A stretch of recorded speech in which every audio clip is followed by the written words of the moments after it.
ലോകോത്തര പഠനാവസരങ്ങൾ ഒരുക്കി യുവപ്രതിഭകളുടെ വിദേശത്തേക്കുള്ള ഒഴുക്ക് തടഞ്ഞ് കേരളത്തെ ആഗോള ഉന്നത വിദ്യാഭ്യാസ ഹബ്ബാക്കി മാറ്റണമെന്ന് മുഖ്യമന്ത്രി വി.ഡി. സതീശൻ പറഞ്ഞു. കൊച്ചി ജെയിൻ യൂണിവേഴ്സിറ്റിയുടെ പുതിയ അധ്യയന വർഷാരംഭ ചടങ്ങായ Deeksharambh 2026 Jain institute for social innovation, study in Kerala പദ്ധതി എന്നിവയുടെ ഉദ്ഘാടനം നിർവഹിക്കുകയായിരുന്നു അദ്ദേഹം.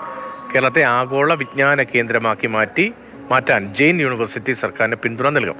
സാമൂഹ്യ വെല്ലുവിളികളെ നേരിടാൻ വിദ്യാഭ്യാസം, ഗവേഷണം, നൂതന ആശയങ്ങൾ എന്നിവ സമന്വയിപ്പിക്കാനുള്ള പ്രതിബദ്ധതയാണ് ഈ പദ്ധതികളിലൂടെ പ്രതിഫലിക്കുന്നതെന്ന് Jain university new initiatives director doctor Tom M Joseph പറഞ്ഞു.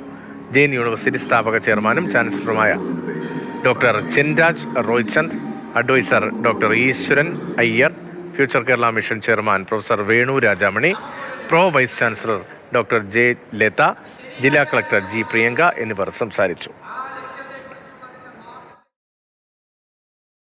ആദ്യമായിട്ടാണ് ഇന്ത്യയിലൊരു യൂണിവേഴ്സിറ്റി ഒരു ഡെഡിക്കേറ്റഡ് ഇൻസ്റ്റിറ്റ്യൂട്ട് സോഷ്യൽ ഇന്നൊവേഷന് വേണ്ടി ലോഞ്ച് ചെയ്യുന്നത്. അത് നമുക്ക് ഡിഗ്രി പ്രൊഡ്യൂസ് ചെയ്യുന്നതോടൊപ്പം തന്നെ നമുക്ക് കുട്ടികളെ സോഷ്യലി കമ്മിറ്റഡ് ആയിട്ട് അല്ലെങ്കിൽ സൊസൈറ്റിയുമായിട്ട് എങ്ങനെ അവർക്ക് കോൺട്രിബ്യൂട്ട് ചെയ്യാം എന്നൊരു അവബോധം പഠിക്കുന്നതോടൊപ്പം തന്നെ ബിൽഡ് ചെയ്യാൻ വേണ്ടിയാണ് ഇൻസ്റ്റിറ്റ്യൂട്ട് ഫോക്കസ് ചെയ്യുന്നത്. അതുപോലെ രണ്ടാമത്തെ പ്രധാനപ്പെട്ട ഒരു കാര്യമെന്ന് പറഞ്ഞാൽ സ്റ്റഡി ഇൻ കേരള എന്ന് പറയുന്ന ക്യാമ്പയിനാണ്. നമ്മൾ study in UK, study in US, Australia എന്നൊക്കെ പറയുന്നത് പോലെ കേരളത്തെ എങ്ങനെ ഒരു ഗ്ലോബൽ എഡ്യൂക്കേഷൻ ഡെസ്റ്റിനേഷനാക്കി മാറ്റാം, നമ്മുടെ ഫീച്ചേഴ്സ് കേരള സ്റ്റേറ്റിൻ്റെ ഫീച്ചേഴ്സ് നമ്മൾ പ്രൊമോട്ട് ചെയ്തുകൊണ്ട് എങ്ങനെ കേരളത്തിനെ ഒരു ഗ്ലോബൽ സ്റ്റഡി ഡെസ്റ്റിനേഷനാക്കി മാറ്റാം എന്നൊരു ക്യാമ്പയിനും കൂടെ, സ്റ്റഡി ഇൻ കേരള എന്നൊരു ക്യാമ്പയിനും കൂടെ തുടക്കം കുറിച്ചു.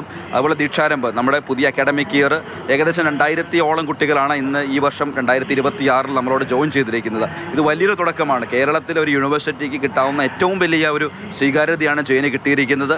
അത് ഏറ്റവും ബെസ്റ്റായിട്ടുള്ള ടാലൻറ്റുകൾ, അതിൽ മോസ്റ്റ് റെലവൻ്റ് ആയിട്ടുള്ള അണ്ടർ ഗ്രാജുവേറ്റ്സിനെയും പോസ്റ്റ് ഗ്രാജുവേറ്റ്സിനെയും പ്രൊഡ്യൂസ് ചെയ്യാൻ നമ്മൾ കമ്മിറ്റഡ് ആയിരിക്കും, നമ്മൾ ചെയ്തിരിക്കും.